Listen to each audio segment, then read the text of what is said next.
Mari kita berlayar.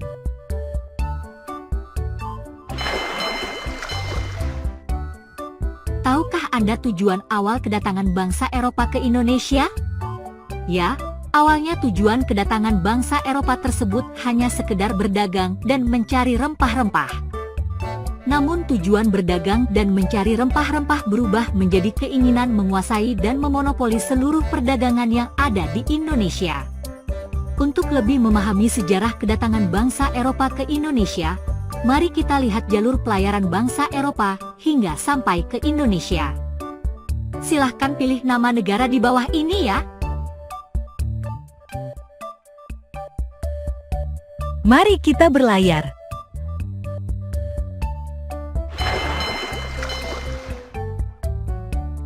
Bangsa Eropa pertama yang melakukan pelayaran adalah bangsa Portugis di bawah pimpinan Bartolomeus Dias. Penjelajahan pertama yang dilakukan oleh Portugis hanya sampai berlayar ke ujung Afrika Selatan, yaitu Tanjung Harapan, Mari kita Cape of berlayar. Good Hope, pada tahun 1496. Sesampainya di sana, pelayaran yang dilakukan oleh rombongan Bartolomeus Dias tidak meneruskan perjalanan dan memutuskan untuk kembali. Selanjutnya, bangsa Portugis meneruskan penjelajahan samudera di bawah pimpinan Vasco da Gama melalui jalur pelayaran yang sebelumnya ditempuh oleh rombongan Bartolomeus Dias. Pelayaran yang dilakukan oleh rombongan bangsa Portugis kali ini berhasil mendarat di Kalkuta, India, pada tahun 1498. Di tempat ini, rombongan pelayaran bangsa Portugis yang dipimpin oleh Vasco da Gama berhasil menemukan salah satu tujuan utamanya, yaitu menemukan daerah penghasil rempah-rempah. Setelah cukup lama menduduki India, bangsa Portugis melanjutkan jalur pelayaran ke arah timur hingga sampai Malaka. Armada Portugis di bawah pimpinan Alfonso de Albuquerque berhasil merebut Malaka pada tahun 1511. Pada waktu itu, kerajaan Malaka dipimpin oleh Sultan Mahmud Shah.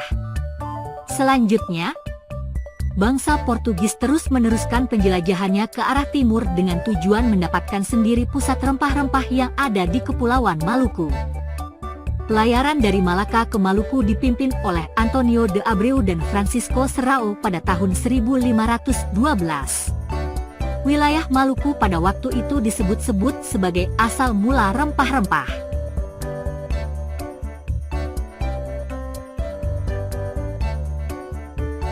Tahukah Anda tujuan awal kedatangan bangsa Eropa ke Indonesia? Mari kita berlayar.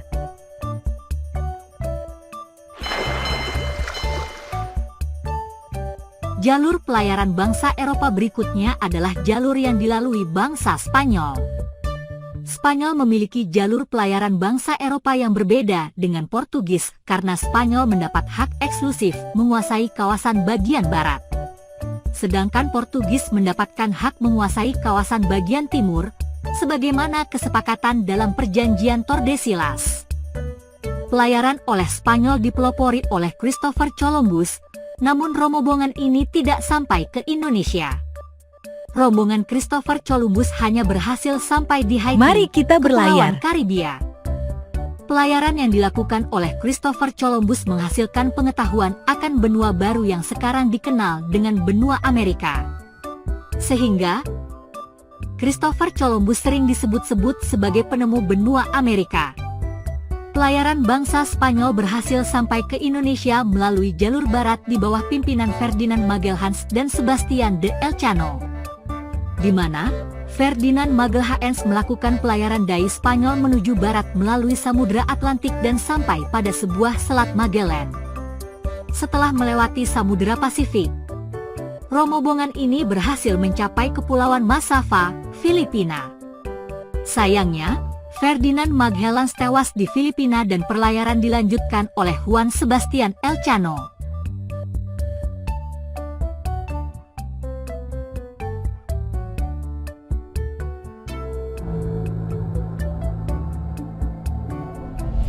Tiap kali kita dengar kata penjajah, yang ada di bayangan kita pasti sosok berkulit putih, berhidung mancung, dan berkumis tebal. Ya, itu karena 5 dari 6 diantaranya berasal dari benua Eropa.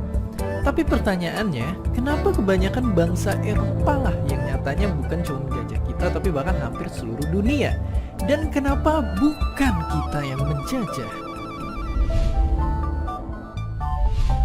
Oke, kita mulai jawabannya dengan mundur lebih dari 500 tahun ke belakang.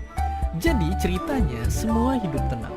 Bangsa Eropa dan Asia duduk berdampingan. Pasokan rempah yang dikirim pedagang lewat jalur sutra pun lancar jaya. Tapi itu semua berubah ketika negara api, maksudnya Kekaisaran Ottoman berhasil menguasai Konstantinopel. Akibatnya jalur perdagangan ditutup dan bikin Portugis, Belanda, dan kawan-kawan Eropanya pun gelagapan karena kehilangan pasokan rempah-rempah yang mereka cintai. Dan karena nggak bisa hidup tanpa rempah-rempah, mereka pun mulai nyebar mencari di mana benda setara emas itu berada. Era kolonialisme dimulai, dan sisanya adalah sejarah.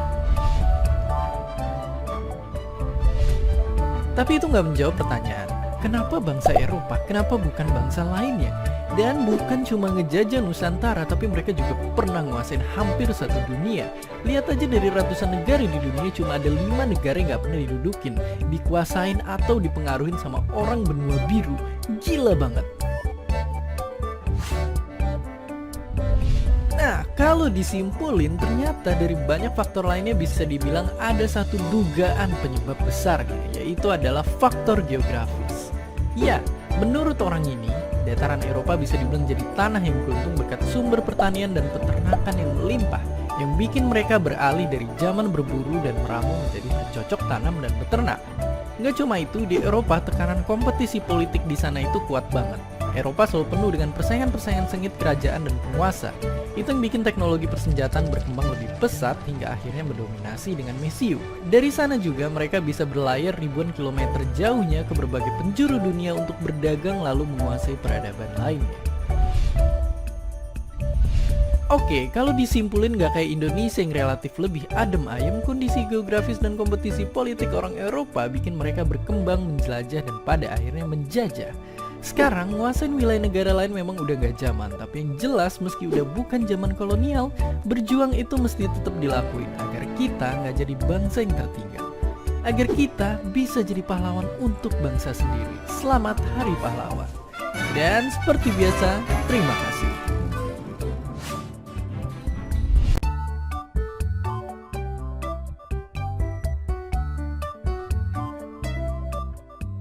Mari kita berlayar.